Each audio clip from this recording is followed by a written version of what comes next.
ایک محبت کی کہانی۔ یہ کہانی ایک چھوٹے سے گاؤں کے دو نوجوانوں کی ہے جس میں محبت کا جذبہ انتہائی خالص تھا۔ علی اور زینب کی ملاقات ایک دن گاؤں کے دریا کے کنارے ہوئی۔ علی ایک محنتی کسان تھا اور زینب گاؤں کے ایک استاد کی بیٹی تھی۔ دونوں کی آنکھیں جب پہلی بار ملیں تو دلوں میں ایک عجیب سی چمک محسوس ہوئی۔ علی نے پہلی بار زینب کو دیکھا اور دل ہی دل میں سوچا کہ یہ لڑکی واقعی خاص ہے۔ زینب بھی علی کی سادگی اور خلوص سے متاثر ہوئی۔ وقت کے ساتھ ساتھ ان کی ملاقاتیں بڑھتی گئیں۔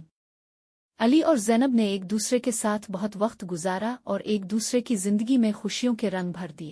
وہ دونوں اکثر دریا کنارے ملتے اور ایک دوسرے کے خوابوں کو سچ کرنے کے وعدے کرتے۔ لیکن ان کی محبت کا راستہ آسان نہیں تھا۔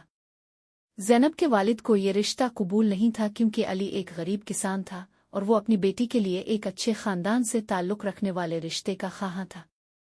زینب نے اپنے والد کو سمجھانے کی کوشش کی لیکن ان کی سختی کے آگے اس کی ایک نہ چلی۔ علی کو بھی گاؤں والوں کی باتوں کا سامنا کرنا پڑا لیکن اس نے اپنی محبت کو کبھی کمزور نہیں ہونے دیا۔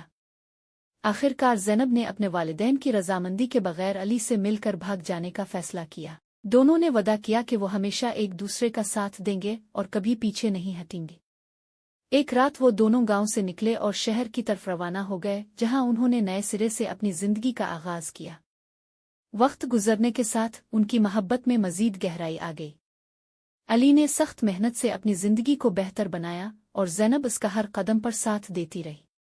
ان کی کہانی ایک مثال بن گئی کہ اگر محبت سچی ہو تو کوئی بھی رکاوٹ اسے روک نہیں سکتی۔